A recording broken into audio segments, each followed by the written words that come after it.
So, Darren Owens, I'm Finance Operations Director for our GBS, and that's for Imperial Brands, a large company that you won't necessarily have heard of because it's a brand name for a lot of smoking and tobacco-related brands underneath, so we use Imperial Brands. I was just reflecting actually that the last session where Artur was speaking, we could easily have swapped around really, because as a GBS operation, we're very, very new. In fact, much newer than Artur, and he also has this same model that we have of having a business process outsourcer underneath us as the GBS thin layer, so to speak. Obviously, I didn't need slides to speak about kind of the simple operation that we have in terms of the scale of it and the length of longevity we've had, but being a bit shameless marketing here because we're extremely new in Krakow, so for me it's nice to have our logo up on the screen at least, so that we can get some attention to it. If we can move on to the next slide, please. Yeah, so we are quite late starters in general to GBS and to outsourcing as a concept. Imperial Brands are setting up, and have only just started in September, setting up our global business services operation. We have for some years had a BPO relationship with IBM in the finance space, this is, where they are doing our transactional finance and have been for something like 8-9 years. And so that's where we're coming from. The journey that we're going on into our GBS is not to either set up a single function shared service and then expand that into GBS, or other options I think Artur will speak about. But for us, we made a tactical decision around BPO, and the stuff that was moved was transactional, the typical non-judgmental activity, and it's very BPO version 1, I suppose. Excuse me. And where we're now moving as of September is that we're creating this multifunctional GBS operation, which we finance, data, procurement, and other functions. Representing finance, what we're doing is that we are now moving more activity out of our local markets and into what we're having as our thin layer of captive. And that is going to be controlling our BPO provider, but also carrying out higher end and higher value activity that we originally left within our countries during our initial BPO rollout. And for us, that's not only across the IBM transactional finance footprint, but also across our tax footprint, where we are creating our thin layer, and we'll have a managed service provider, that's the jargon apparently, for tax and statutory accounting, and that will be with KPMG. So we'll have an IBM, a KPMG, turning the wheel underneath our GBS operation. And as I said, very new. We started September, we've got about 40 people at the moment. Never going to be a huge operation, that's not the design. The design is that within finance, that would be maybe 150 people total, and then other functions will join, may not have quite the same model. For us, we do have very specialist areas, like what we consider specialist for us, FP&A, the compliance side, that do not have at the moment any layer underneath them in terms of third-party provision. They're going to be all of ours, but the model here is very much for us to manage a service provider and provide the higher value activity out to our markets. That's kind of intro. Thank you. Thanks, Darren. My name is Artur Gronkiewicz. I've been with... You can take that slide down, is that okay? I've been with Sony Pictures for 12 years now, and there wasn't a week that I would be bored. We went through the stages where we were captive, shared service in Gdynia, around 220 people. and another center in Manila, more or less twice as big, so around 500 people. And it was like 13 years back, I believe. 4 years back, there was a decision made that actually we're going outsourcing. So we work with Capgemini, and the team I'm in charge of right now is very small, tiny, thin layer, as Darren said, and a topic of our discussion today. It's around 40 people in total, around 20 people in R2R. And R2R would be the main focus for my team and myself. The interesting thing what happened on the way with going using BPO is actually the divorce that we took with our FP&A group. And so we divided that. We have 2 leads responsible for the accounting, meaning, the main and primary goal to achieve is, to make the reporting and month-end close easy and nice. And then FP&A who would support the business. And we don't work for each other. There is an idea of the service provider, which helps a lot changing the concept of the ownership, right? Especially we talked about yesterday, who owns the process and how to change it, to be more efficient. And I think, it works pretty well for us. You mentioned, Darren, that, with your tax support, so we have Capgemini in general doing all the processes, R2R, P2P, O2C. From 4 locations now, mainly Bangalore, India. When it comes to the languages, Krakow here in Poland, Guatemala and China for Asia languages. And we have Deloitte who would help us with the taxes as well. So those are the intros. And again, that slide can come down if that's okay. Oh, and that one. Well, I don't mind that one being up there, to tell you the truth. That's better. That'll do.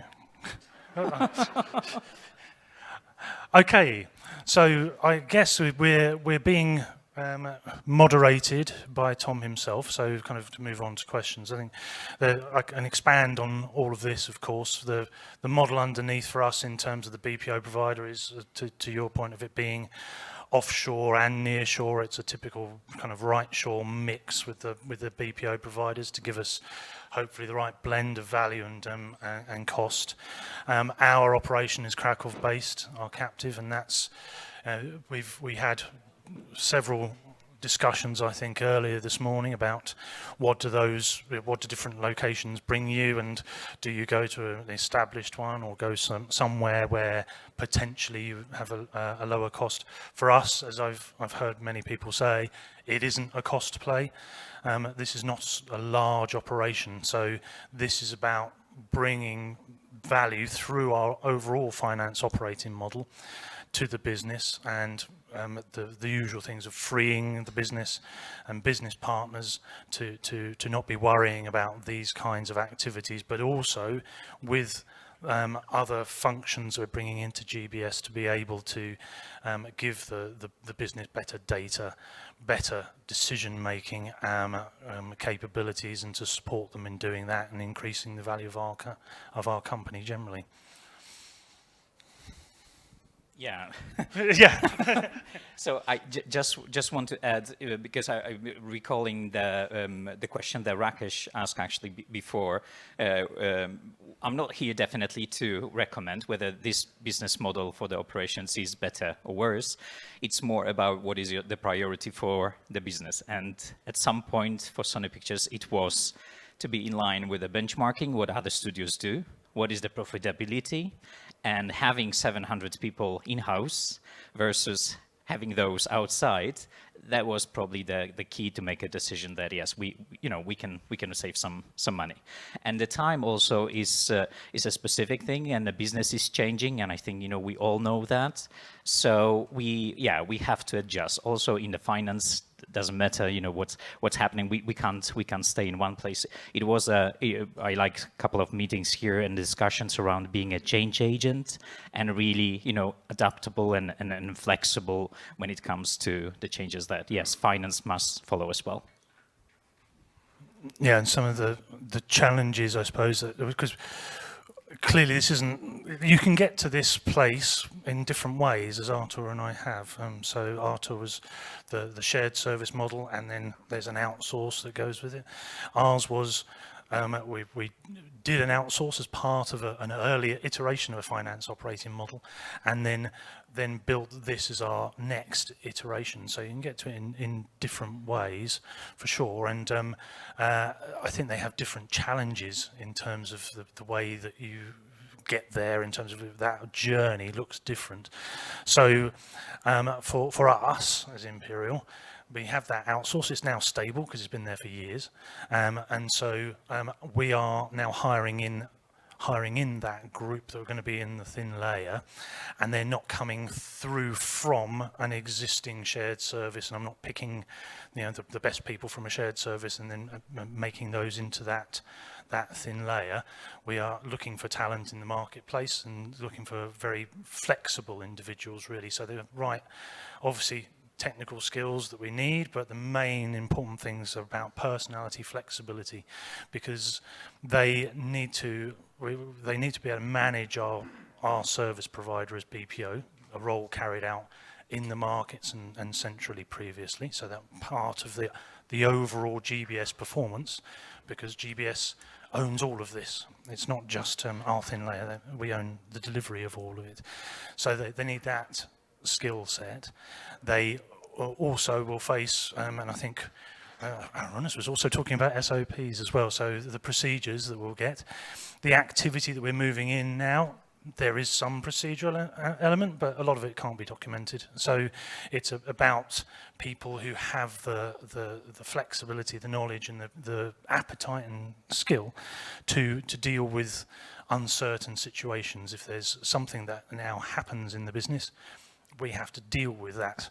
It isn't a matter of referring to the procedure and then kind of carrying on from there. And that bringing those kinds of individuals in fresh to the organisation, as they will be, and it means that we've got to get exactly the right kind of talent that has the right characteristics and more than anything, I suppose, the adventurous spirit to want to join us on that journey. So just to add and maybe explain as well, that the major goal for us was really, I'm not sure if you're familiar with the servant leadership idea. It's pretty popular right now in Sony Pictures and our CFO.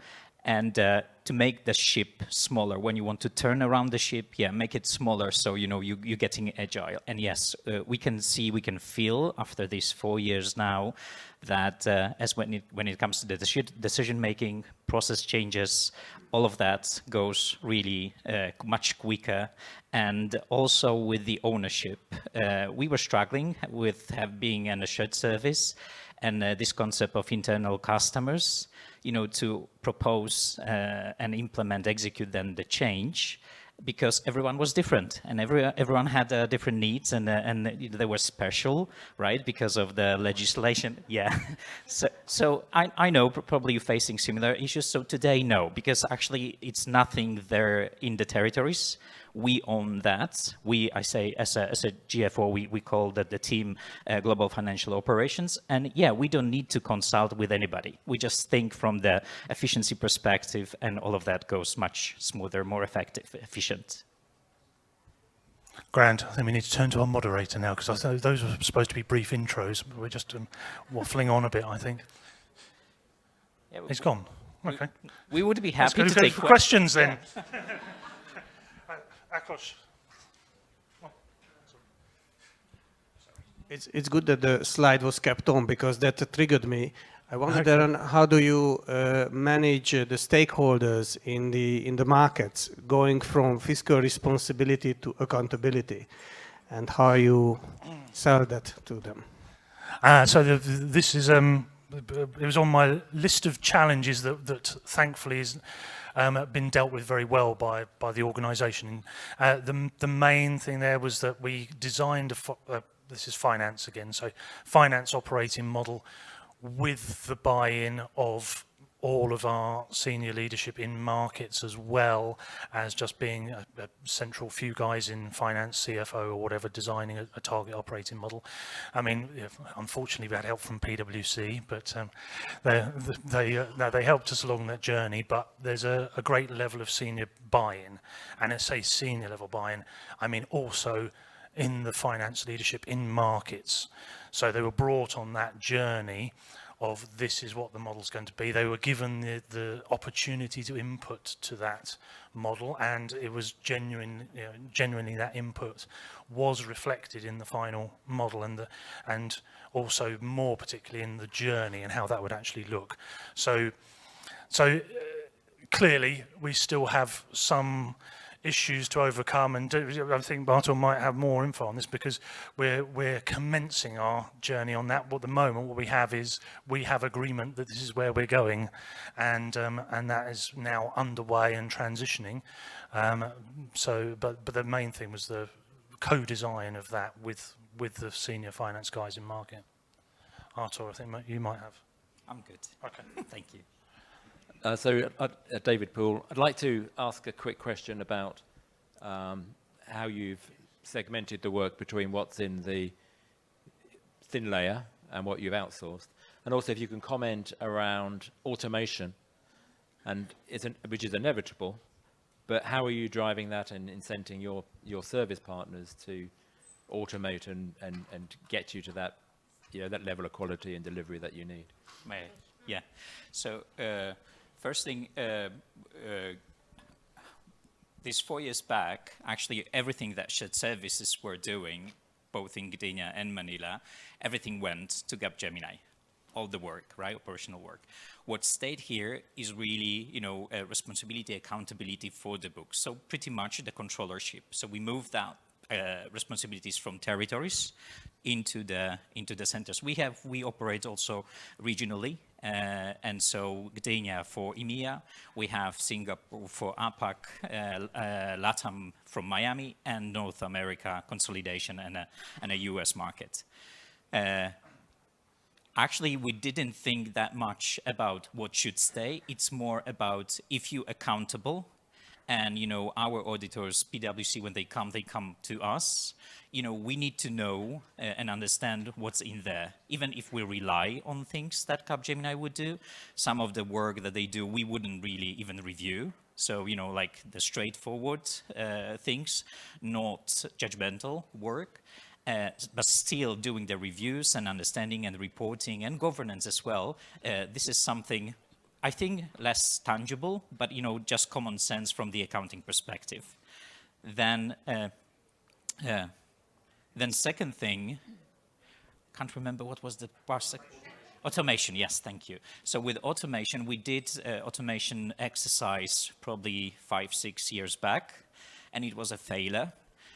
Because we thought that we have pretty standardized processes. It occurred that actually we are very defragmented, and we're using too many systems across. So we built a couple of bots that were, much more costly when it comes to the maintenance rather than, savings. So it wasn't a good time. Right now, yes, we actually, it makes sense because of this, shift. We're much smaller. I believe we're more agile. Therefore, the biggest project for now for the finance is how to make we close the month right now, the territory within 4 days. Plus 4 days for consolidation, so 8 days together, and then reporting to Tokyo to our mother company. Our CFO wants us to close the month end to end within 4 days. That would mean that I have day and a half max. And how to do that? Yes, there are a lot of questions, what we can get rid of, how to simplify, how to standardize. And I believe just after that, when we come up with this concept, the robotization will step in, and yes, we'll do the job. Okay, I'll go as well on this, haven't I? So that design, that design of the finance operated model, I suppose. We went down a more, I suppose, a typical route rather than Artur's there, of a formal design of here's a big taxonomy. So this is obviously supported by consulting resources from our partners PwC and also IBM on the outsource side, but a formal design process of here's the full taxonomy, here's what best practice says goes here and here and here, and that kind of became the starting point. Realistically, it's quite common sensey, but the next part's the hard bit, and that is getting everyone to agree to it. And so that is the starting point, that you then have the discussions with all the stakeholders in finance, but also outside of finance, because this is not just a finance model, but around do they agree with that? Where do we need to change it to get the right buy-in from the business that our senior stakeholders and CFO will stand behind with us and move forward on. So that was it, quite a formal process, really, in terms of getting there. Interestingly, prior to doing that activity, we had moved in a couple of small markets as pilots. We moved a lot of this higher end stuff into our outsourced provider, and it didn't go badly. It went quite well. So shouldn't sound surprised, should I, Peter? So it went quite well, and good feedback from those markets. But when we went through that formal process for our some of our much larger markets, it was thought the complexity there, really, we were not going to get the buy-in to go that way. So even though it may have been viable, that was not the way the business wanted to go. The business wanted to own this part, the thin layer. They wanted that captive owned. Oh, there's an automation follow-up, wasn't there? So, we have, similar to Artur, have had an awful lot of different processes, different systems, many different systems, and that has meant that even for our outsourced provider who just has transactional finance, or that has been a real challenge. And it's almost identical. A few bots.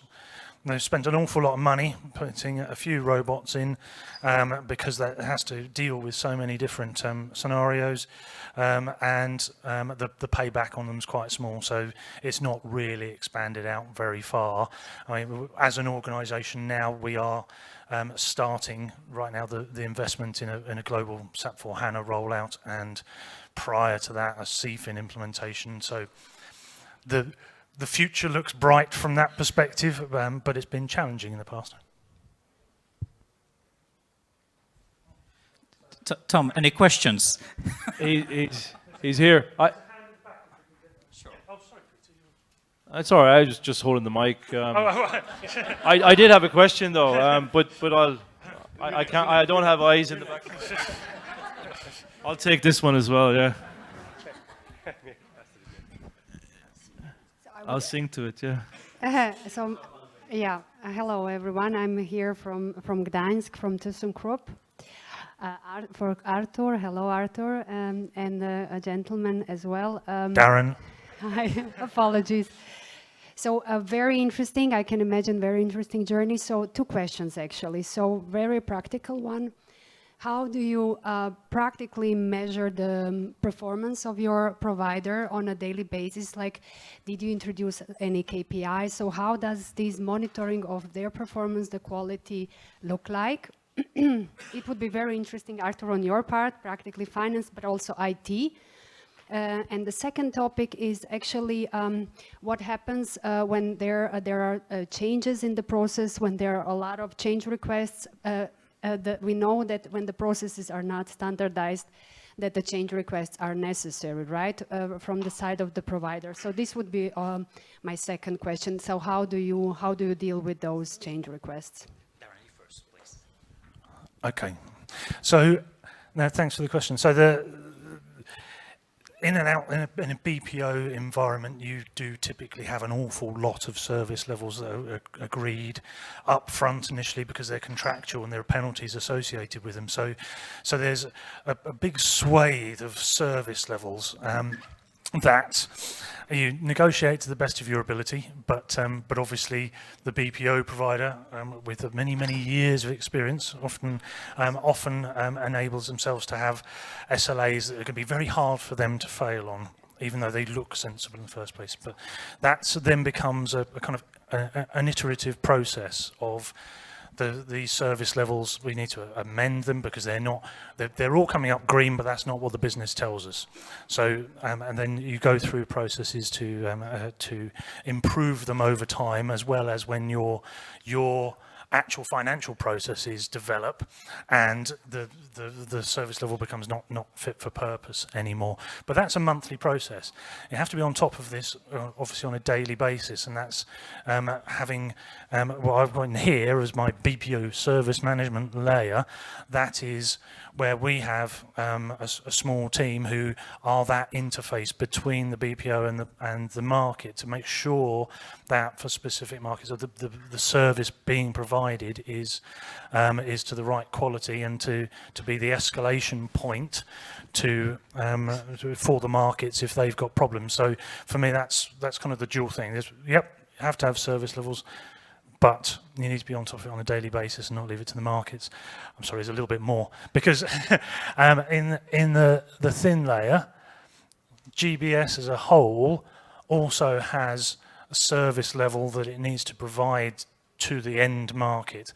And that then encapsulates the contractual part that you've got with the BPO provider, and also what you're doing in the thin layer as an end-to-end service level. So you've got to, so the design there is around that contractual part with the BPO provider, your part on top to give an end-to-end service level. And it's slightly more, not more complex. It's just making sure that it's not in conflict with what you've got contractually with your BPO provider. So quickly, I know we don't. Yes. So we're KPIs, and I can talk you through Muta about the details. But yeah, it was an interesting experience because naturally, first couple of months all were green, and there were lots of complaints. So we had to figure out what we want to measure and how to present it. We're using Cadency for the month and close capture and tracking, to have a good solid data. And then with the changes of the processes, we do them, but it requires much more effort to, plan, not that much, but then to execute and really handhold our partner, changing the procedures and coaching, training them on the job. It takes time, much more time than if you have those teams, just sitting next to you. Thank you. Thank you guys very much. Round of applause. Thank you.